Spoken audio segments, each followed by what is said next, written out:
Assalamu alaikum dear viewer, welcome to my YouTube channel I am Chemist. This is lecturer Imran with I am Chemist. I have done MPhil in Chemistry और आज की इस video के अंदर मैं आपके साथ शेयर करने वाला हूँ PMC pad practice test number 6। ठीक है, इसमें केमिस्ट्री का जो पोर्शन है उसको हम कवर अप करने की कोशिश करेंगे। इससे पहले की जो टेस्ट है मैं ऑलरेडी अपलोड कर चुका हूँ। अगर आपने वो देखने हैं तो आप इस वीडियो के प्ले लिस्ट में जाएँ, वहाँ पे इससे पहले कि जो भी टेस्ट है वो मैं ऑलरेडी अपलोड कर चुका हूँ। अगर आपने वो देखने हैं तो आप इस वीडियो की डिस्क्रिप्शन में जाए, आपको सारे टेस्ट जो भी अब तक अपलोड हो चुके हुए हैं उनके लिंक्स मिल जाएंगे। So let's begin this video without wasting any time. The first MCQ is MCQ number 125। In Charles law volume of a gas is directly related to which factor. देखिए, हम गैस लॉज पढ़ते हैं, different gas laws पढ़ते हैं, वैगेटो laws पढ़ते हैं, Charles law पढ़ते हैं और उसके बाद बॉयल्स लॉ पढ़ते हैं। चार्ल्स लॉ के अबाउट हमसे पूछ रहा है कि इसमें ऐसा कौन सा फैक्टर है जिसको हम कांस्टेंट रखते हैं। देखिए, हमारे पास 4 फैक्टर्स होते हैं जब हम गैसेस को पढ़ते हैं: number of moles, temperature, pressure and volume. अब चार्ल्स लॉ में क्या कहता है कि टेम्परेचर जो है ना that is directly proportional to volume. Temperature जो है that is directly proportional to volume. तो टेम्परेचर भी यूज़ हो रहा है, वॉल्यूम भी यूज़ हो रहा है, पीछे क्या रह गया? Pressure and number of moles. So these two are kept constant, hence option number A जो है ना this is the right one. Boyle's law में क्या होता है, हम पढ़ते हैं ना कि जो हम प्रेशर इंक्रीज करते हैं तो वॉल्यूम क्या हो रहा होता है? डिक्रीज हो रहा होता है। वहाँ पे आप टेम्परेचर और नंबर ऑफ मोल्स को कांस्टेंट रखते हो। 126 the E/m value is maximum for dash gas because of dash value of m for positive raise obtain from it. अब इसमें से ऐसी कौन सी गैस है जिसके लिए चार्ज टू मैस रेशियो जो है ना वो सबसे ज़्यादा होती है, मतलब मैक्सिमम इन सब में सबसे ज़्यादा होती है। So that is for hydrogen gas. ठीक है, हाइड्रोजन गैस, और उसकी जो m की वैल्यू है ना वो क्या होती है? That is lowest, hence option number C is the right one. Mass उसका छोटा होता है और E/m charge to mess ratio उसकी ज़्यादा होती है। नेक्स्ट हमारे पास 127 which type of movement is shown by the atom of the solid. Solids के अंदर क्या होते हैं? क्लोजली पैक्ड एटम होते हैं। ठीक है, वो अपनी जगह पे मूव नहीं कर सकते। ऐसे नहीं कि एक एटम इधर है यहाँ पे मूव कर जाए, इनके अंदर रिस्ट्रिक्टेड मूवमेंट होती है, मूवमेंट शो नहीं कर सकते। ये सिर्फ और सिर्फ अपनी मीन पोजीशन के ऊपर क्या हो रहे होते हैं? वाइब्रेट हो रहे होते हैं। Hence option number B is the right option कि सॉलिड्स के अंदर क्या होता है? वाइब्रेटरी मोशन जो है वो होती है। Number 128 following are example of intramolecular forces. आपके पास 2 टाइप की फोर्सेज होती हैं, एक होती है इंटरमोलिकुलर, एक होती है इंट्रामोलिकुलर। एक होती है इंटर, दूसरी हमारे पास होती है इंट्रामोलिकुलर। सो इसमें से आपसे पूछ रहे हैं कि ऐसी कौन सी वाली है जो कि इंट्रामोलिकुलर फोर्स नहीं है। So right option is option number D. Dipole movement जो है ना दिस इज इंटरमोलिकुलर फोर्स। ये आपके पास जैसे हाइड्रोजन बॉन्ड पढ़ते हो, जैसे हमारे पास है ना HF मॉलिक्यूल, इसके सराउंडिंग में एक और HF मॉलिक्यूल लेट से आप कह दो, या चले डायपोल की देखते हैं तो हमारे पास HCl मॉलिक्यूल है और दूसरा हमारे पास HCl मॉलिक्यूल है। अब ये हमारे पास होते क्या हैं? पोलर होते हैं। ठीक है, क्लोरीन की इलेक्ट्रोनेगेटिविटी ज़्यादा होती है एज कम्पेयर टू हाइड्रोजन, तो वो क्या करता है कि हाइड्रोजन का इलेक्ट्रॉन अपनी तरफ ड्रैग कर लेता है, तो हमारे पास क्या बनता है? रिजल्टेंटली पोल्स की फॉर्मेशन होती है। तो हम कहते हैं कि these are polar in nature. कितने पोल्स हैं? 2 पोल्स है, तो हम इसको कहते हैं this is a dipole molecule. ठीक है, इसके 2 डायपोल हैं। अब यहाँ पे भी सेम यही एग्जैक्टली चीज़ होती है ना कि हमारे पास क्लोरीन ज़्यादा इलेक्ट्रोनेगेटिव है तो इलेक्ट्रॉनिक डेंसिटी ड्रैग करेगा हाइड्रोजन की अपनी तरफ, तो हाइड्रोजन के ऊपर पार्शियल पॉजिटिव चार्ज आ जाएगा। अब यहाँ पे क्या होता है कि क्लोरीन के पास नेगेटिव चार्जेस भी हैं, इलेक्ट्रॉन्स भी पड़े हुए हैं और इसके ऊपर नेगेटिव चार्ज है, तो इसके साथ क्या कर रहा होता है? अट्रैक्शन शो कर रहा होता है। अब ये जो अट्रैक्शन है between 2 molecule this is known as intermolecular. लेकिन अगर हम देखते हैं कि HCl, अब HCl किस चीज़ से मिलकर बना हुआ है? कोवेलेंट बॉन्ड से मिलकर। इसमें क्या है? मतलब है तो हाइड्रोजन और क्लोरीन, लेकिन इसके बीच में बॉन्ड कौन सा है? That is covalent bond. अब ये जो कोवेलेंट बॉन्ड है this is what? This is intramolecular force. तो हमसे पूछ रहा है कि इसमें से कौन से वाला इंटर है, तो इंटर हमारे पास डायपोल फोर्सेस है, बाकी सारे के सारे क्या हैं? These are the intramolecular forces. Next हमारे पास MCQ नंबर 129 में हमसे क्या पूछ रहा है? High molecular mass organic compound upon hydrolysis yield amino acid are called dash. देखिए, ऑर्गेनिक कंपाउंड्स हैं, उनका मॉलिक्यूलर मास क्या है? बहुत ज़्यादा हाई है। अगर आप उनकी हाइड्रोलाइसिस कर देते हो, हाइड्रो मीन्स वाटर और लाइसिस मीन्स ब्रेकेज। ठीक है, अगर आप इनकी हाइड्रोलाइसिस कर लेते हो तो उनसे हमारे पास अमाइनो एसिड की फॉर्मेशन होती है। तो अमाइनो एसिड, देखो अमाइनो एसिड मिलकर क्या बनाते हैं? Amino acids are the building block of proteins, और अगर आप प्रोटीन्स को तोड़ दोगे तो इससे क्या बनेंगे? अमाइनो एसिड्स बनेंगे। Hence option number C is the right one. ठीक है, आप इसको यूँ भी कह सकते हो कि amino acids are the monomers, ये मिलके क्या बनाते हैं? प्रोटीन्स विच आर पॉलीमर्स, आप इसको यूँ समझो। पॉलीमर्स को तोड़ेंगे तो हमारे पास मोनोमर्स बन जाएंगे, लाइक प्रोटीन्स को तोड़ देंगे तो उससे क्या बनेंगे, अमाइनो एसिड्स बन जाएंगे। Number 130, nitrogen molecule has 3 unpaired electron on each atom, therefore it shows 3 double bond that is dash. देखो नाइट्रोजन के केस में क्या होता है कि वी हैव ट्रिपल बॉन्ड। अब ट्रिपल बॉन्ड में हमें पता है ना कि ये जो है this is pi bond, this is pi bond, और बीच वाला जो होता है that is sigma bond. Every first bond that is found between 2 nuclei is known as sigma bond, और सिग्मा बॉन्ड के बाद जो भी बॉन्ड बने वो क्या होते हैं, पाई बॉन्ड होते हैं। सो इसमें नाइट्रोजन मॉलिक्यूल देखें, इसमें इलेक्ट्रॉन्स कितने हैं, 1 2 3 4 5 6 7 और 8। इसका ऑक्टेट कंप्लीट है। इसी तरह अगर आप इस नाइट्रोजन को भी देखते हो, इसका भी ऑक्टेट कंप्लीट है। इसका मतलब इनके बीच में ट्रिपल बॉन्ड एग्जिस्ट कर सकता है। और इसको अगर आपने और वेरीफाई करना है तो आप जो आपको मैंने मॉलिक्यूलर ऑर्बिटल थ्योरी पढ़ाई थी उसके थ्रू अगर हम इसका बॉन्ड ऑर्डर निकालते हैं, मतलब bonding molecular orbital minus anti bonding molecular orbital, उसको 2 के ऊपर डिवाइड करते हैं इलेक्ट्रॉन्स को। बॉन्डिंग में 6 इलेक्ट्रॉन होते हैं, एंटी बॉन्डिंग के अंदर 0 इलेक्ट्रॉन होते हैं। 2 के ऊपर डिवाइड कर दो 6 डिवाइड बाई 2 तो हमारे पास 3 इसका आंसर आएगा। इसका मतलब इसके अंदर ट्रिपल बॉन्ड एग्जिस्ट करता है। तो अब ट्रिपल बॉन्ड में से एक हमारे पास सिग्मा बॉन्ड है और दूसरे 2 हमारे पास क्या है, पाई बॉन्ड है ना। तो option number B is the right one, 1 sigma and 2 pi bonds. 131, 2 compartments of a galvanic cell are connected by dash. देखो गैल्वेनिक सेल हम लोगों ने पढ़ा था कि हमारे पास एनोड कंपार्टमेंट है, हमारे पास कैथोड कंपार्टमेंट है। यहाँ पे हम जिंक लगा देते हैं, जिंक रॉड, और यहाँ पे हमारे पास कॉपर रॉड है, इसको हम कनेक्ट कर देते हैं यहाँ पे। और इसके बीच में हम क्या लगाते हैं, इन्वर्टेड यू शेप ट्यूब लगा देते हैं, इन्वर्टेड यू शेप ट्यूब जिसके अंदर इनर्ट सॉल्ट होता है, और इस सॉल्ट को हम क्या कहते हैं, that is known as salt bridge. Hence option number D is the right one. अब ये जो हमारे पास है दिस इज एनोड कंपार्टमेंट, ठीक है। यहाँ पे हमारे पास क्या होती है, ऑक्सीडेशन होती है।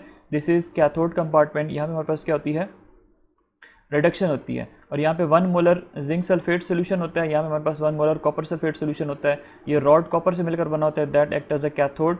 और ये हमारे पास जिंक है, this act as an anode. और इन दोनों को अगर आपने एक दूसरे के साथ कनेक्ट करना है तो that would be salt bridge. 132, which of the following is an example of free radical. यार फ्री रेडिकल की सिंपल सी बात यह है कि अगर आपके पास ऑड नंबर ऑफ इलेक्ट्रॉन्स होंगे ना, so that would be free radical. तो अगर आप यहाँ पे देखो ब्रोमीन के ऊपर -1 चार्ज है। ब्रोमीन के ऊपर -1 चार्ज कब आएगा, जब इसके पास 7 इलेक्ट्रॉन्स ऑलरेडी अपने हैं। एक इलेक्ट्रॉन ये कहीं और से ले लेगा तो इसके ऊपर नेगेटिव चार्ज आएगा। तो इसका मतलब 8 इलेक्ट्रॉन्स यहाँ पे है। ये हमारे पास ब्रोमीन एटम है। ब्रोमीन एटम वैलेंस में कितने इलेक्ट्रॉन्स है, 7 इलेक्ट्रॉन्स हैं। तो इसका मतलब अगर 7 इलेक्ट्रॉन्स है तो ये हमारे पास क्या बनेगा, राइट ऑप्शन बनेगा। ये हमारे पास क्लोरीन Cl2 है। Cl2 हमारे पास क्या है, इसके अंदर 1 2 3 4 5 6 7 8 और यहाँ पे दूसरा क्लोरीन। तो इन सब के इलेक्ट्रॉन्स को आप काउंट आउट कर लो तो आपके पास इलेक्ट्रॉन्स दिखने को मिलेंगे कितने, 7 + 7 14 इलेक्ट्रॉन्स होंगे। तो दिस इज इवन नंबर। और हमारे पास यहाँ पे क्या है, ब्रोमाइड रेडिकल। जिस तरह क्लोराइड रेडिकल उस तरह ब्रोमाइड रेडिकल भी होगा, इसके ऊपर नेगेटिव चार्ज इसलिए आ रहा है। हिंस हमारे पास जो राइट ऑप्शन बनेगा that is option number C. Bromine atom जो है अगर ये एटॉमिक स्टेट के अंदर है, सिंगल एटम है, वैसे क्या होता है डायमोलिकुलर स्टेट के अंदर एग्जिस्ट करते हैं। आपको नजर आता है F2 Cl2 Br2 and I2 डायमोलिकुलर state के अंदर एग्जिस्ट करते हैं, क्योंकि डायमोलिकुलर स्टेट के अंदर जब आएंगे तब इनका ऑक्टेट क्या होगा, कंप्लीट होगा। 133, fossil fuels are produce due to dash. Fossil fuels किस वजह से प्रोड्यूस होते हैं, they are produced by the biochemical decomposition of dead organic matter. ठीक है, ऑर्गेनिक मैटर लाइक हमारे पास एनिमल है, प्लांट्स है या फिर ह्यूमंस है। ठीक है, ये जब आज से हज़ारों साल पहले मर गए थे तो वहाँ पे क्या होता है, इनके ऊपर इनकी बायोलॉजिकल डिकम्पोजिशन हो जाती है और ये हमारे पास क्या हो जाते हैं, फॉसिल फ्यूल्स के अंदर कन्वर्ट होते हैं। फॉसिल फ्यूल्स क्या होते हैं, these are the dead remains of living organism. जैसे आजकल हम पेट्रोलियम वगैरह ऑब्टेन कर रहे हैं ना, तो ये किस वजह से कर रहे हैं, कहाँ, अंडर अर्थ क्रस्ट कर रहे हैं, और ये हमारे पास किस वजह से है, this is because of fossil fuels. 134, buffer solution resist change in their dash. तो change in their pH, hence option number D is the right one. ये हमारे पास वो सोल्यूशन होते हैं कि अगर हमारे पास ये सोल्यूशन इसके अंदर आपने थोड़ा सा एसिड ऐड कर दिया या थोड़ा सा आपने इसके अंदर क्या ऐड कर दिया, बेस ऐड कर दिया, तो ये अपनी पीएच को क्या करते हैं, मेंटेन करके रखते हैं। ये अपनी पीएच को चेंज होने नहीं देते। ऐसा नहीं है कि आप उसके अंदर पूरी एसिड की बोतल ऐड कर दो, मतलब थोड़ा सा अगर आप इसके अंदर एसिड या बेस ऐड करोगे तो स्लाइट उसका पीएच इनिशियली चेंज होगा, लेकिन दोबारा से वो कोशिश करेंगे कि उस इफेक्ट को न्यूट्रलाइज करें और पीएच को मेंटेन रख सकें। और दो solution are known as buffer solution. फिर इसकी दो टाइप्स होती हैं, एसिडिक बफर भी होता है और फिर बेसिक बफर भी होता है, जो कि आप फर्स्ट ईयर की केमिस्ट्री में पढ़े हुए हैं। 135, the slope of a curve obtain bye plotting concentration change with time is actually dash. अच्छा, अब यहाँ पे देखिए हमारे पास जब हम ग्राफ बनाते हैं केमिकल काइनेटिक में, यहाँ पे कंसंट्रेशन ले लेते हैं, यहाँ पे हम टेम्परेचर ले लेते हैं, और फिर हम क्या करते हैं, यहाँ पे ऐसी लाइन ड्रा कर लेते हैं, वहाँ से स्लोप ले लेते हैं। अब वो स्लोप किसके बारे में बता रहा है, ये हमारे पास बता रहा होता है रेट ऑफ रिएक्शन के बारे में। Hence option number C is the right one. अगर आपने केमिकल काइनेटिक्स अगर आपको नहीं आती तो मैंने वन शॉट के अंदर आपको ये सारी की सारी कराई है, जिसमें मैंने कुछ इंडियन ऑथर के नोट्स डाले हैं, कुछ हमारे पास किप्स एकेडमी के और कुछ स्टार एकेडमी के जो MCQs हैं वो भी शेयर किए हैं आपके साथ मैंने, और साथ में वन शॉट के अंदर मैंने आपको पूरा पूरा चैप्टर कराया हुआ है। अगर आप वो देखते हो तो आपके केमिकल काइनेटिक्स के क्वेश्चन जो है वो सारे के सारे इजीली हो सकते हैं। Now we have MCQ number 136. Which of the following properties are associated with transition metal? Transition metal कौन से होते हैं? D and F block के जो elements होते हैं, these are known as transition metals. Option number A, they have different colors, they can be used as a catalyst, they can form complexes. Hence option number D is the right one. अब transition elements जो होते हैं ना, इनकी सारी की सारी properties होती हैं। आप कॉम्प्लेक्स कोऑर्डिनेशन कॉम्प्लेक्सेस आप लोगों ने पढ़े हुए हैं, वो कौन बना रहे हैं? ट्रांजिशन मेटल बना रहे हैं।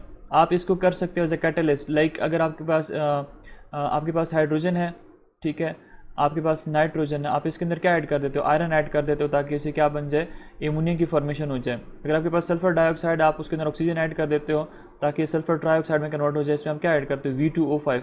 वेनेडियम क्या है? Vanadium is a catalyst. तो इसका मतलब है आप इनको एज अ कैटलिस्ट यूज़ कर सकते हो। उसके बाद इनके अंदर आप लोगों ने एक प्रॉपर्टी पढ़ी होती है DD ट्रांजिशन। हमारे पास क्या होता है? DD ट्रांजिशन होती है, और DD ट्रांजिशन की वजह से ही क्या शो कर रहे होते हैं? कलर शो कर रहे होते हैं। Hence these all are the properties of transition metals. 137. According to Bohr's theory, electrons should move dash nearer to the nucleus in an orbit of dash radii.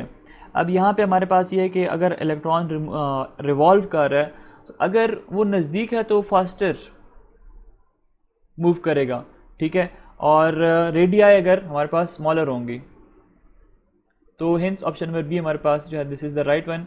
Radii should be smaller, और इसकी speed जो है that should be very fast nearer to the nucleus.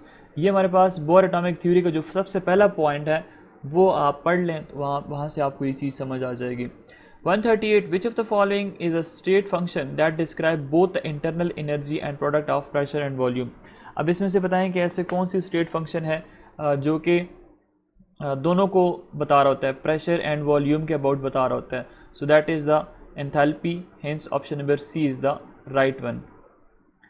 हमारे पास एक equation है ना, हम क्या लिखते हैं? हम लिखते हैं कि डेल्टा H मतलब enthalpy is equal to change in internal energy plus product of pressure volume work, ठीक है। सो इसको आप देख सकते हो कि ये वो स्टेट फंक्शन है जो कि हमारे पास इंटरनल एनर्जी के बारे में बता रहा होता है और प्रोडक्ट ऑफ प्रेशर वॉल्यूम के अबाउट भी बता रहा होता है। Hence option number C enthalpy is the right one. Enthalpy क्या है? This is the heat content of a system.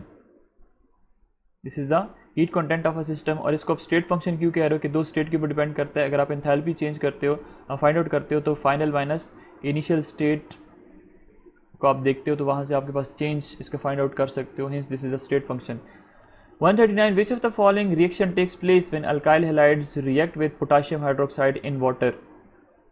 आपके पास हैं अल्काइल हेलाइड्स, ठीक है, लाइक CH3 CH2, और यहाँ पे X लिख दो या Cl लिख दो, आपकी मर्ज़ी है। कहता है कि अगर आप इनको ट्रीट कर देते हो पोटाशियम हाइड्रोक्साइड के साथ इन द प्रेजेंस ऑफ वाटर, तो आपके पास किस चीज़ की फॉर्मेशन होगी? तो यहाँ पे याद रखें कि K और Cl आपस में मिलकर पोटाशियम क्लोराइड वगैरह बना लेते हैं, और यहाँ पे Cl की जगह पे हाइड्रोक्सल आ जाता है। सो ये हमारे पास क्या हो जाता है? CH2 और OH। क्लोरीन को रिप्लेस कर दिया जाता है, OH के साथ अल्कोहल्स में कन्वर्ट हो जाते हैं। तो this is a substitution reaction. आप क्लोरीन को सब्स्टिट्यूट कर रहे हो किसके साथ? हाइड्रोक्सल ग्रुप के साथ। 140. The number of atom present in a molecule determine is dash. अब एक मॉलिक्यूल है, लाइक हमारे पास वाटर इज़ अ मॉलिक्यूल। अब इसके अंदर कितने एटम्स हैं? 3 एटम्स, एक हाइड्रोजन और दो हाइड्रोजन और एक oxygen. This is the atomicity. Hence option number D is the right one कि हमारे पास इसके अंदर 3 एटम्स हैं। इसी तरह अगर हमारे पास है H2SO4, तो इसके कितने एटम हो सकते हैं? 2, 3 और 7। 141. The atom of haemoglobin is heavier than hydrogen atom. Hydrogen atom से 68,000 टाइम्स जो है ना ज़्यादा हैवियर होता है हेमोग्लोबिन। और हेमोग्लोबिन क्या है? This is the red pigment. हमारे पास क्या है? This is the red pigment. आपका ब्लड अगर रेड है तो वो हेमोग्लोबिन की वजह से ही है। और इसी तरह हमारे पास इसका ऑपोजिट क्या होता है, एक क्लोरोफिल होता है, ठीक है। क्लोरोफिल में क्या होता है, मैग्नीशियम होता है आई थिंक, जिसकी वजह से ग्रीन कलर होता है लीव्स का। 142 to avoid long reaction time and to get equilibrium mixture quickly we add dash. अगर आपने किसी भी केमिकल रिएक्शन को जल्दी कराना है, लाइक अगर आपके पास ये उसका एक्टिवेशन एनर्जी है, आपने उसके अंदर कैटलिस्ट ऐड कर दी तो एक्टिवेशन एनर्जी क्या हो जाएगी, उसकी डिक्रीज़ हो जाएगी और रिएक्शन क्या हो जाएगा, ज़्यादा स्पीड अप हो जाएगा। तो इसका मतलब है कि अगर आपने किसी भी केमिकल रिएक्शन को जल्दी करवाना है और आपने ये अवॉइड करना है कि वो टाइम कंज्यूमिंग ज़्यादा ना हो, तो आप क्या कर दो, आप उसके अंदर कैटलिस्ट ऐड कर दो। Hence option number B is the right one. और अगर यहाँ पे कोई लिखा होता है ना कि बायोलॉजिकल रिएक्शन, तो फिर आप क्या सेलेक्ट करते, फिर आप एंजाइम सेलेक्ट करते। 143 a dash is the force which hold together two or more atom or ion to form a large variety of compound. अब ये क्या चीज़ है, किस चीज़ की डेफिनेशन है? आप लोगों ने केमिकल बॉन्ड की डेफिनेशन पढ़ी हुई है कि वो फोर्स है जिसकी वजह से दो या दो से ज़्यादा एटम आपस में एक दूसरे के साथ कंबाइन होते हैं और हमारे पास बहुत सारे कंपाउंड्स की फॉर्मेशन करते हैं। 144 steam causes more severe burn than boiling water because it has dash. देखो, एक पानी बॉयल हो रहा है, एक उससे बुखारात निकल रहे हैं। अगर आप बुखारात के साथ अपनी फिंगर टच करते हो तो आपको बहुत ज़्यादा जलन होती है, उसी वक्त आपका जो हाथ है वो जल जाता है। उसकी बेसिक वजह क्या है? उसकी वजह यह है कि जो हमारे पास लेटेंट हीट ऑफ वेपराइजेशन होती है स्टीम की, वो बहुत ही ज़्यादा होती है। उसके अंदर बहुत ज़्यादा वेपर्स होते हैं जो कि आपके हाथ को क्या कर सकते हैं, बर्न कर सकते हैं। 145 carboxylic asset turn dash. Carboxylic acid हमारे पास कार्बोक्सिलिक एसिड हमारे पास एसिड्स हैं और एसिड की ये प्रॉपर्टी होती है कि अगर आपके पास ब्लू लिटमस पेपर है उसको रेड के अंदर कन्वर्ट कर देते हैं। Hence option number B is the right one. अगर यहाँ पे हमारे पास बेस होता है, लाइक अगर आपको दिया होता है सोडियम हाइड्रोक्साइड, तो सोडियम हाइड्रोक्साइड की प्रॉपर्टी होती है कि रेड को ब्लू के अंदर कन्वर्ट करता है। 146 London dispersion forces are the only forces present among dash molecule. अब लंडन डिस्पर्शन फोर्सेज हमारे पास उन मॉलिक्यूल्स के अंदर होती है जो कि पहली बात यह है कि नॉन पोलर हो, ठीक है। जैसे हमारे पास है atom of helium in a gaseous state at high temperature. So option number A is the right one, क्योंकि हमारे पास हीलियम जो है ना, this is non polar molecule. इसके अंदर क्या होती हैं, इसके अंदर वीक इंटरमोलिकुलर फोर्सेज होती हैं जो कि लंडन डिस्पर्शन फोर्सेज होती हैं। वाटर के अंदर अगर आप देखो तो कोवेलेंट बॉन्ड है और इसके बाद हाइड्रोजन बॉन्डिंग भी ये शो करता है। सॉलिड आयोडीन है, इसके अंदर भी हमारे पास क्या होती हैं, अट्रैक्शन फोर्सेज होती हैं लेकिन बहुत ज़्यादा स्ट्रॉन्ग होती हैं। इसीलिए आप कहते हो ना कि जो हमारे पास फ्लोरीन है, क्लोरीन है, ब्रोमीन है और आयोडीन है, ये दोनों गैसियस स्टेट में होती हैं। हमारे पास लिक्विड स्टेट में है ब्रोमीन और आयोडीन जो है वो सॉलिड स्टेट में। वजह क्या है, इसके अंदर इंटरमोलिकुलर फोर्सेज जो है वो स्ट्रॉन्ग होती हैं, बड़ा एटॉमिक साइज है। HCl molecule again this is polar in nature, ठीक है। हमारे पास partial positive partial negative charges हैं। सबसे पहले MCQ के अंदर या दूसरे के अंदर आपको बता दिया था, this is polar in nature. So एक जो पीछे रह गया that is atom of helium in a gaseous state at high temperature, it have London dispersion forces। उसके बाद हमारे पास है 147 what is the other name of 2,4,6 ट्राइनाइट्रोफिनोल। तो 2,4,6 ट्राइनाइट्रोफिनोल का स्ट्रक्चर कुछ ही होता है, बेंजीन है, उसके ऊपर आप हाइड्रोक्सल लगा दो। सो this is what, this is phenol और फिनोल इज़ आर्थोपैरा डायरेक्टिंग। आप इसकी नाइट्रेशन कर दो तो एक नाइट्रो ग्रुप आर्थोपैरा पोजीशन पे लगा दो, दूसरा पैरा के ऊपर लगा दो और तीसरा भी आप क्या कर दो, नाइट्रो ग्रुप ऑर्थो पोजीशन के ऊपर लगा दो। ये मैंने आपको सारे बेंजीन के अंदर करवाए थे। Now this is known as 2,4,6 trinitrophenol और इसका जो अदर नाम होता है ना that is picric acid. Hence option number A is the right one.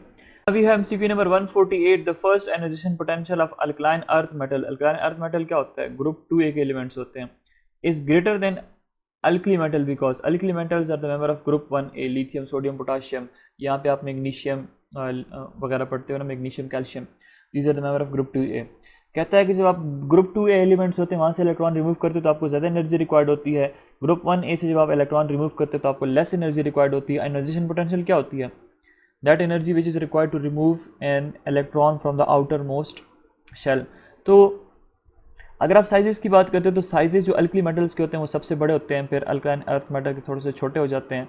क्यों? क्योंकि इफेक्टिव न्यूक्लियर चार्ज ज़्यादा हो रहा होता है। अगर ये साइजेस इसका बड़ा है तो यहाँ से इलेक्ट्रॉन आप इजीली रिमूव कर सकते हो। तो इसका मतलब है इसकी जो आयोनाइजेशन एनर्जी होगी फर्स्ट वो क्या होगी, दैट वुड बी लो। लेकिन अल्कलाइन अर्थ मेटल के साइजेस देखो छोटे छोटे हैं तो वहाँ से न्यूक्लियस होल्ड बहुत ज़्यादा होगा वैलेंस इलेक्ट्रॉन के ऊपर, वहाँ से आप इलेक्ट्रॉन इजीली रिमूव नहीं कर सकते।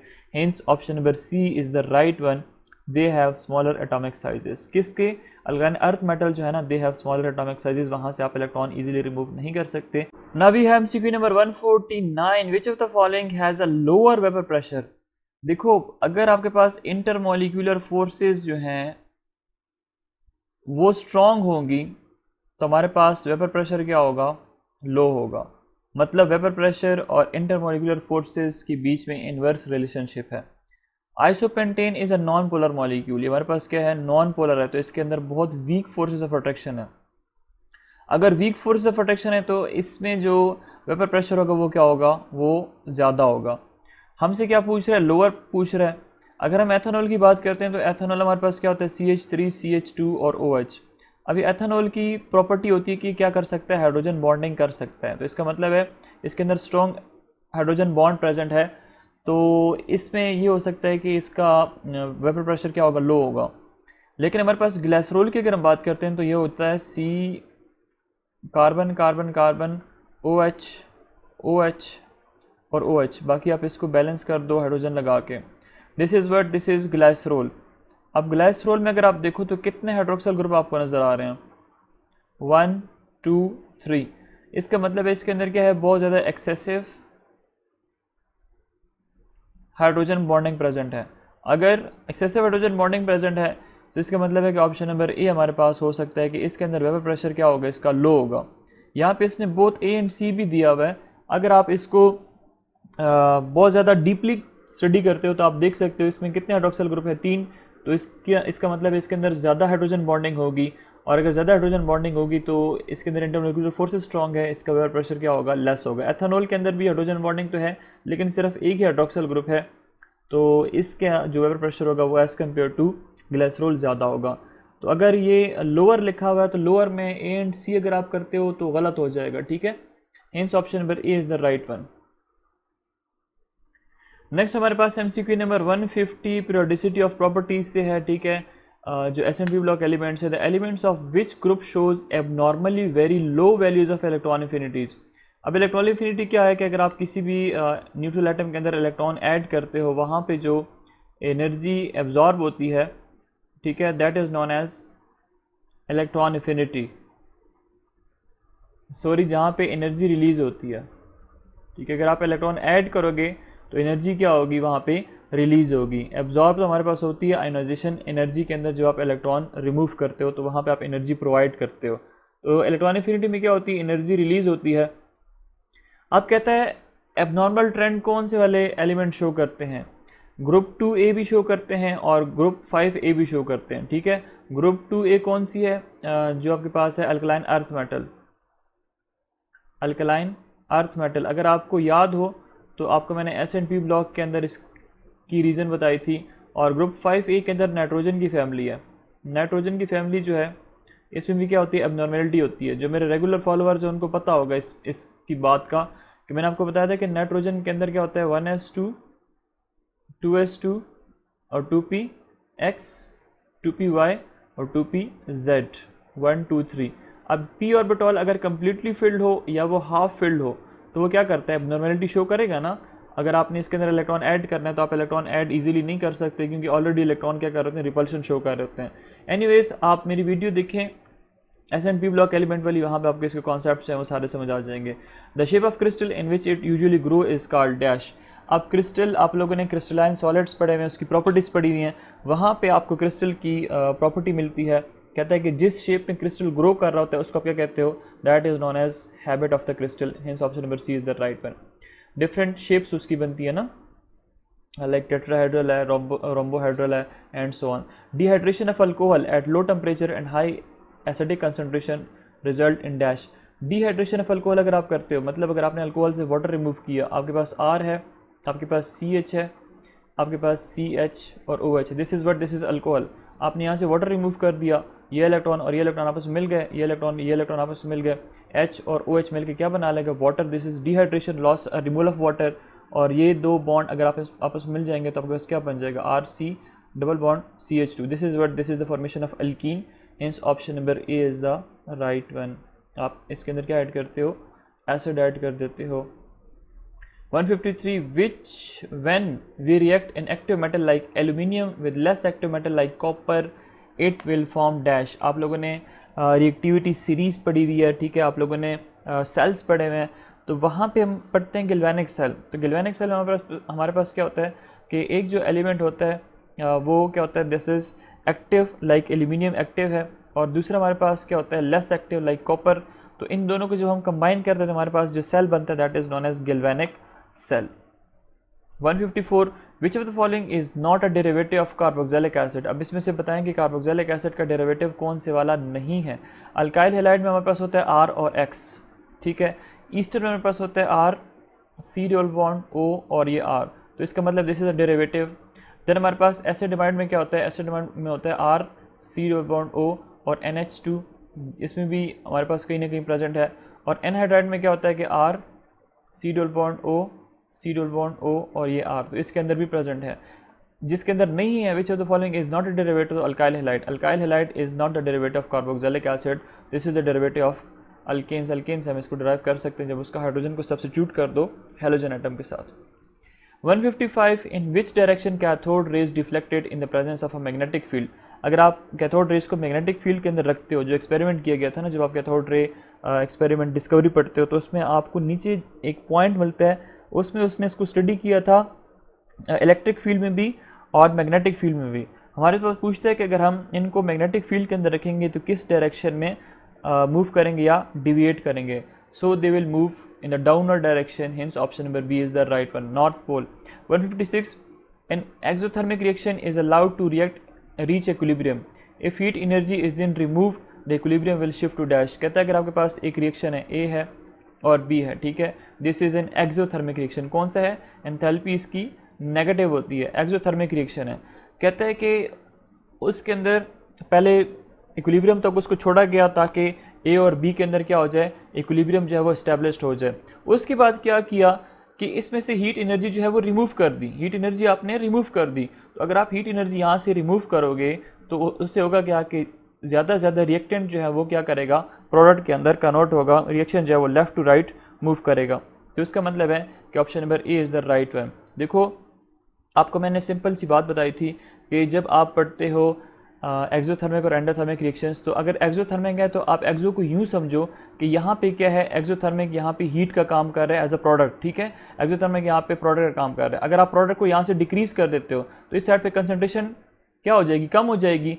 अब इस कंसंट्रेशन को कंप्लीट करने के लिए यहाँ से ज़्यादा से ज़्यादा रिएक्टेंट जो है प्रोडक्ट के अंदर कन्वर्ट होंगे, और ये हमारे पास कौन बता रहा होता है, ली चैटलियर्स प्रिंसिपल हमें बता रहा होता है।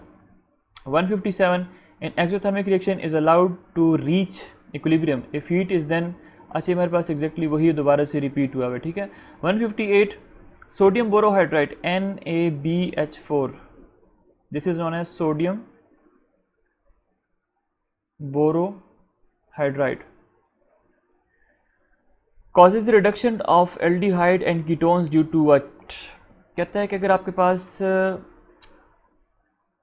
ये मैंने आपको बताया था अल्केन की ऑक्सीडेशन कर दो, आपके पास अल्कोहल्स बन जाते हैं, इसकी ऑक्सीडेशन कर दो, आपके पास एल्डिहाइड्स या फिर कीटोन्स बन जाते हैं, इसकी दोबारा से ऑक्सीडेशन कर दो तो आपके पास कार्बोक्सिलिक एसिड बन जाते हैं। अगर आपको याद आ गया हो तो आपको मैंने एल्डिहाइड्स और कीटोन्स के अंदर ऑक्सीडेशन और रिडक्शन के अंदर पढ़ाया था। अभी अगर आप इसी को रिवर्स करते हो, और इसमें हम लोगों ने क्या पढ़ा था कि प्राइमरी अल्कोहल जो है वो क्या देते हैं, एल्डिहाइड्स देते हैं, सेकेंडरी अल्कोहल क्या देते हैं, वो कीटोन्स देते हैं। तो अगर हम कहते हैं इसको रिवर्स कर देते हैं, तो रिवर्स करेंगे तो क्या करेंगे, रिडक्शन करेंगे ना। फॉरवर्ड डायरेक्शन में आप ऑक्सीडेशन करो, रिवर्स में आप इसकी रिडक्शन करोगे। अब रिडक्शन करने के लिए आप इसमें रिड्यूसिंग एजेंट ऐड करते हो, रिड्यूसिंग एजेंट कौन है, दैट इज सोडियम बोरोहाइड्राइड। अब सोडियम बोरोहाइड्राइड की ये प्रॉपर्टी होती है कि ये क्या, it is a source of hydride ion, it is a source of hydride ion. अब अगर आप रिएक्शन कराओ एल्डिहाइड्स और कीटोन का सोडियम बोरोहाइड्राइड के साथ, मतलब आप इसकी रिडक्शन करो तो ये फिर से कन्वर्ट हो जाएंगे किधर, अल्कोहल्स के अंदर। सो option number A is the right one. 159 when an electrophilic reagent attack on an alcohol. हाँ, अल्कोहल से हमारे पास एक क्वेश्चन है।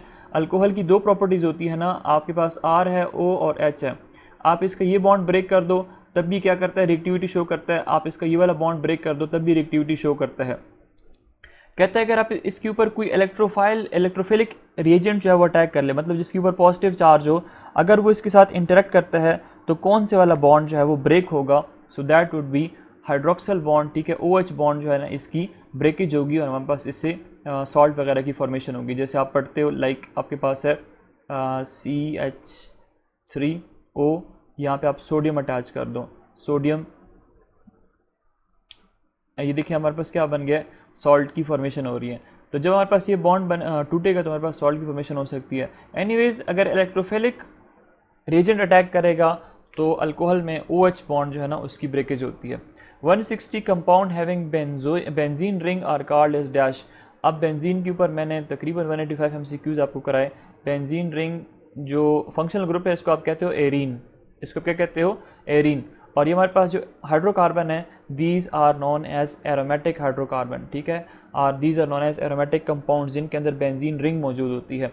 जैसे आप लोग पढ़ते हो ना फिनोल के अबाउट, फिनोल के आपके पास this is aromatic in nature. आप एनिलीन के बारे में पढ़ते हो, आप NH2 लगा दो।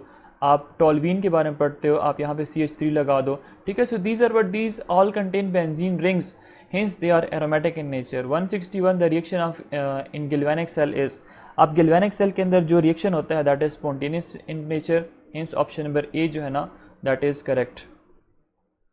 नेक्स्ट हमारे पास है 162 structure of ice is similar to which of the following.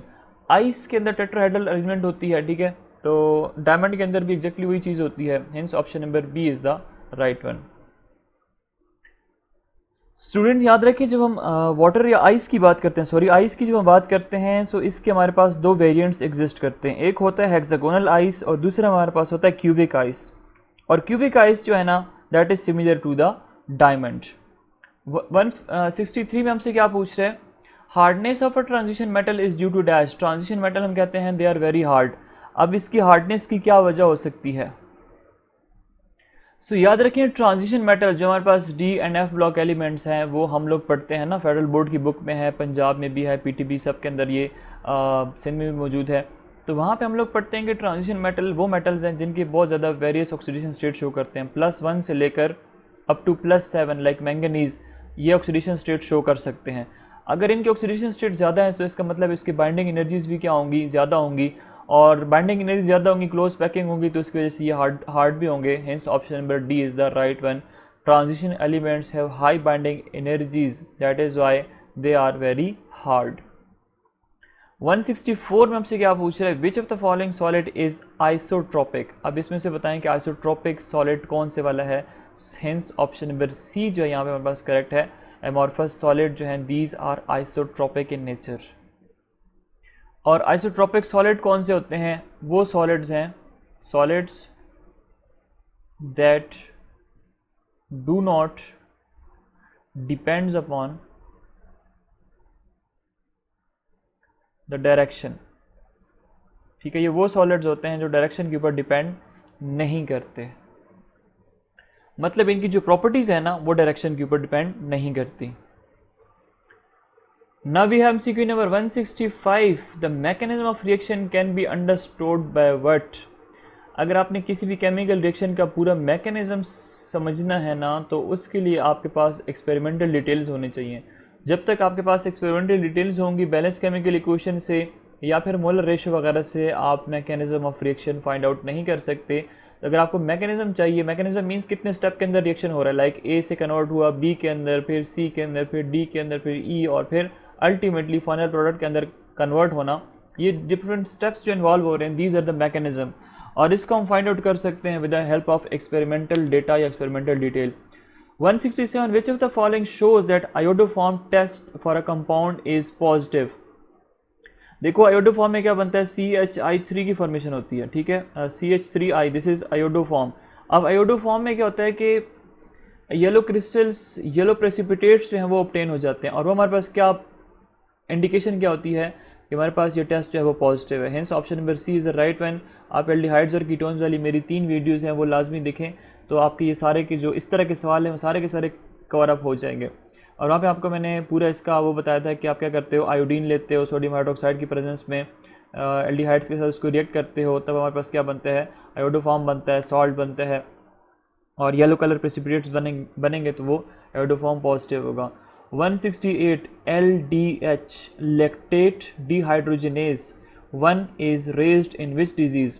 अगर आपको हार्ट डिसऑर्डर्स हो जाते हैं, ठीक है, तो इसमें क्या होता है कि LDH जो है लैक्टेट डिहाइड्रोजनेस, इसकी कंसनट्रेशन जो है ना बॉडी के अंदर ज़्यादा हो रही होती है। अच्छा, अगर आप इसको वेब पे सर्च करते हो तो वो एनीमिया के बारे में बता रहा होता है, ठीक है, like liver, heart attacks, anaemia, bone fracture, इन सब के अंदर कहते हैं LDH1 इंक्रीज़ हो जाता है, रेज हो जाता है। लेकिन मोस्ट जो प्रोमिनेंट है, मतलब जो रेलेवेंट है, दैट इज़ हार्ट डिसऑर्डर्स।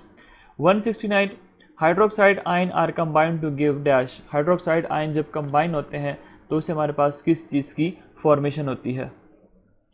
यहाँ पे जो राइट ऑप्शन बनेगा that is option number C. देखिएगा हमारे पास हाइड्रोक्साइड आयन है, ये कंबाइन होते हैं तो हमारे पास क्या बनाते हैं? इससे ऑक्सीजन और 2 मॉलिक्यूल्स ऑफ वाटर जो है ना यहाँ से रिलीज हो जाती है। So oxygen is a gas which is form from the hydro oxide ion. जब हाइड्रोक्साइड आयन आपस में कंबाइन होते हैं, और ये हम लोगों ने PTB की बुक के अंदर पढ़ा था, एनोडिक रिएक्शन है, एनोड के ऊपर रिएक्शन हो रहा होता है, हाइड्रोक्साइड आयन ऑक्सीजन के अंदर कन्वर्ट हो जाते हैं। 170 the transition element belonging to group 6B। अब 6B के अंदर जो ट्रांजिशन एलिमेंट्स होते हैं ना that is chromium, molybdenum and tungsten. Hence option number D जो है ना दैट इज़ करेक्ट। आप पीरियोडिक टेबल ओपन करो, ठीक है, वहाँ पे आपको ट्रांजिशन मेटल मिलेंगे। एक जगह पे आपको ग्रुप 6B नज़र आएगा, उसके अंदर होते हैं क्रोमियम, मोलिब्डेनम और tungsten. 71 benzene molecule contain dash. Benzene molecule है, ठीक है, ये एक मॉलिक्यूल है इसका, ये इसका दूसरा मॉलिक्यूल है, मतलब ये बॉन्ड जो है इसको, ये थोड़ा सा ख़राब हो गया, इसको यहाँ पे ड्रॉ कर लेते हैं, ये वाला। आप इसको ऐसे कर दो, आप इसको ऐसे कर दो, ठीक है। ये क्या रिप्रेजेंट कर रहा है कि हमारे पास 2 रेजोनेटिंग स्ट्रक्चर यहाँ पे इसकी पॉसिबल है। तो अगर आप इसमें से देखो राइट ऑप्शन यहाँ पे कोई भी नहीं पॉसिबल हो सकता, लेकिन अब इसने 3 डबल बॉन्ड लिखा हुआ है तो हम इसको कह सकते हैं कि 3 डबल बॉन्ड प्रेजेंट होते हैं, क्योंकि एक पाई बॉन्ड और दूसरा पाई बॉन्ड और तीसरा पाई बॉन्ड। लेकिन एक्चुअली क्या होता है कि ये रेजोनेट कर रहे होते हैं, ये बॉन्ड इधर शिफ्ट होता है, ये बॉन्ड इधर और ये इधर, तो हमारे पास ये एक और जो स्ट्रक्चर इसके अंदर पॉसिबल हो सकता है।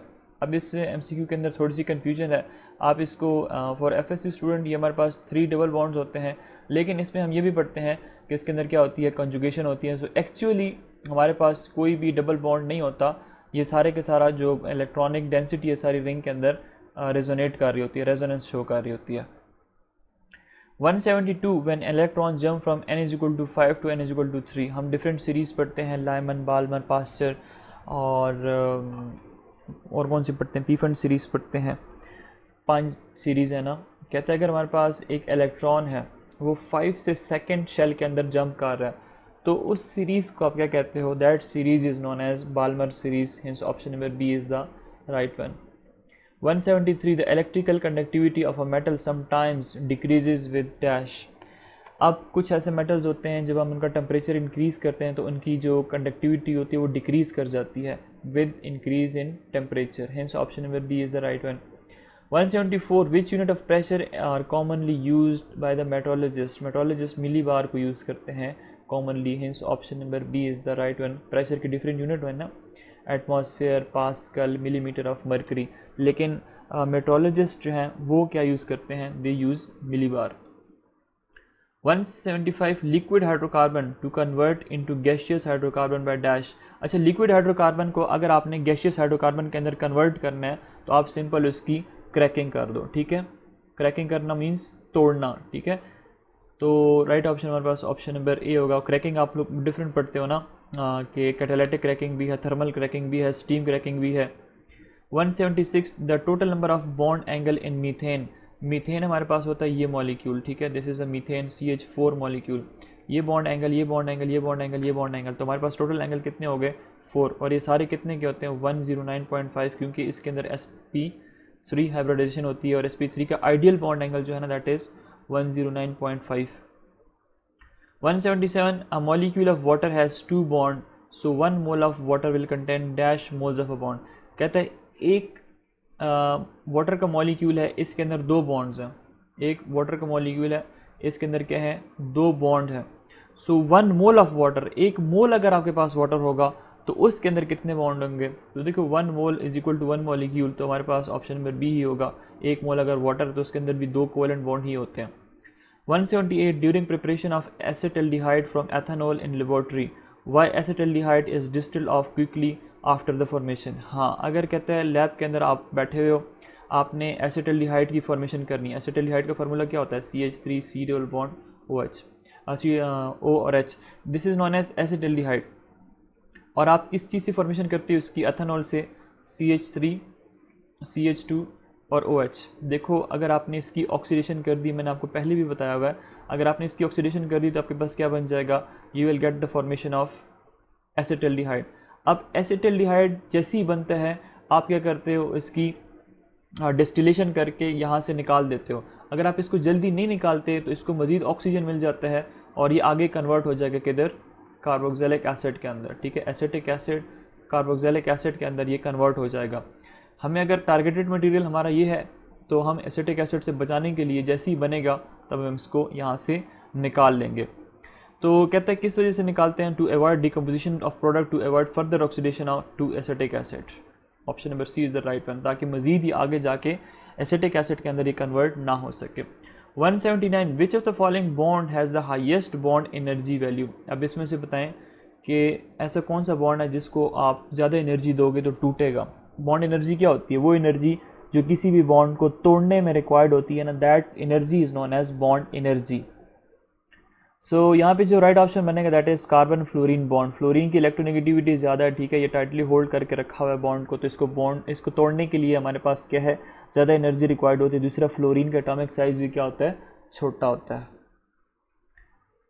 Now the last MCQ is 180. In vacuum distillation, the boiling point of glycerin is reduced to dash. देखो, अगर ग्लाइसरीन की आपने क्या करनी है? डेस्टिलेशन करनी है, तो आप उसको वैक्यूम के अंदर करते हो। वैक्यूम के अंदर वजह यह है, अगर आप इसको वैसे करोगे, मतलब फ्रैक्शनल डिस्टिलेशन अगर आप इसकी करते हो, तो उसमें क्या होता है कि ग्लाइसरीन बॉइलिंग पॉइंट अटेन करने से पहले डिकम्पोज कर जाता है। सो option number D is the right one, आप इसको वैक्यूम डिस्टिलेशन करते हो। दूसरी डिस्टिलेशन कौन सी होती है? That is fractional distillation. Fractional distillation में आप क्या करते हो? जैसे पेट्रोलियम वगैरह, क्रूड ऑयल को सेपरेशन करते हो on the basis of their boiling point. Separation of substances on the basis of their boiling point is known as fractional distillation. एक तीसरी हमारे पास होती है डिस्ट्रक्टिव डिस्टिलेशन। डिस्ट्रक्टिव, ये मैंने आपको कहाँ पे पढ़ाया था? कोल का। जब कोल है, in the absence of air at high temperature 1000 degree centigrade तक आप इसको हीट करो तो आपके पास क्या बन जाता है? कोक, कोल गैस और कोल तार। तो ये 3 डिफरेंट टाइप की डिस्टिलेशन जो है ना केमिस्ट्री के अंदर हम पढ़ते हैं।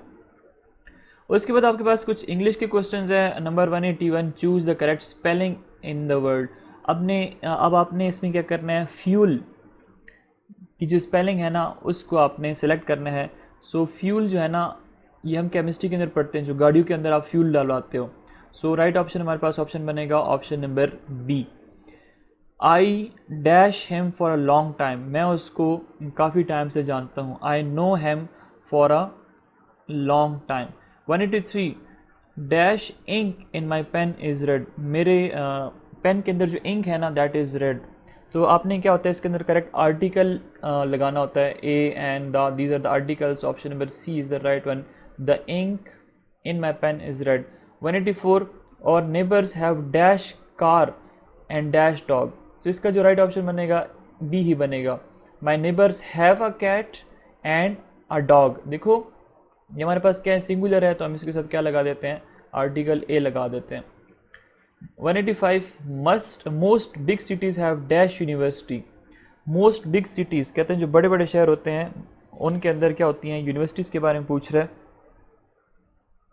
अच्छा, अब यहाँ पे यूनिवर्सिटी है, अगर यही होता है यूनिवर्सिटीज़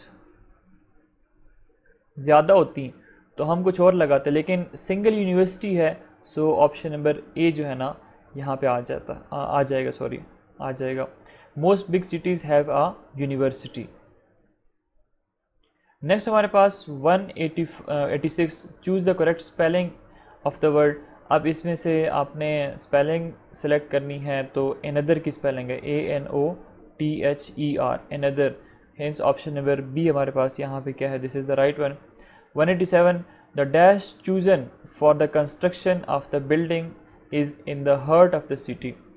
अब क्या कहता है कि आपने बिल्डिंग बनानी है, ठीक है, उसके लिए जो आपने जगह चूज़ की है उस जगह को आप क्या कहते हो? CIT से या SIGHT या स्लाइट या फिर साइट। आप क्या कहते हो कि मैंने उस साइट पे जाके क्या करना है, मकान बनाना है। सो SITE वाला यूज़ हो गया। हमारे पास स्लाइट है, स्लाइट तो कहते हैं थोड़ा सा। उसके बाद हमारे पास ये है साइट, साइट कहते हैं देखने को। और ये साइट ये तो एग्जिस्ट ही नहीं करता, मतलब आई डोंट नो इसका मतलब क्या है, लेकिन ये यहाँ पे बिल्कुल भी नहीं लगेगा। साइट उस प्लेस को कहते हैं जो आपने सेलेक्ट की, आप उसके साथ क्या बना रहे हो, जिस जगह पे आप बिल्डिंग बना रहे हो। 188 my brother and sister dash basketball every evening. तो इसमें से हमारे पास जो राइट ऑप्शन बनेगा that would be practice. My brother and sister practice basketball every evening, कहते हैं हम रोज़ाना, मैं, मेरा भाई और बहन, हम रोज़ाना शाम को क्या करते हैं, बास्केटबॉल की प्रैक्टिस करते हैं। 189 प्लीज़ बी सीटेड। अब ये हमारे पास किस टाइप का सेंटेंस है? सो this is an imperative sentence, hence option number D हमारे पास यहाँ पे क्या है, करेक्ट है। 190 शुड हैव। अब इसका शॉर्ट फॉर्म क्या होगा? इसका शॉर्ट फॉर्म जो है that is option number B, हम लिखते हैं should apostrophe VE, should have. 191 ये क्या है? The ebb and flow of the tides dash explain by Newton. So इसका जो हमारे पास राइट ऑप्शन है बाय न्यूटन। न्यूटन मर चुका है ना, तो अब अगर ज़िंदा होता तो हम कुछ और लगाते हैं, अब ये मर गया है तो इसका मतलब है कि ऑप्शन नंबर बी आएगा कि दीज वर डिस्कवर्ड बाय या वॉज एक्सप्लेन्ड बाय। ठीक है, वो बंदा है ही नहीं, वो पहले उसने एक्सप्लेन किया, तो हम यहाँ पे क्या लगाएंगे, वॉज लगाएंगे।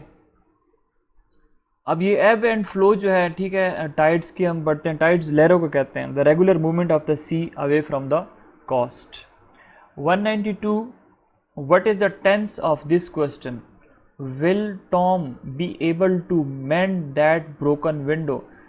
कहता है कि अगर आपके पास एक खिड़की है वो टूटी हुई है, ठीक है, अब टॉम क्या है, एक बंदे का नाम है, कहता है क्या ये पॉसिबल है कि वो उस विंडो को जोड़ सकेगा?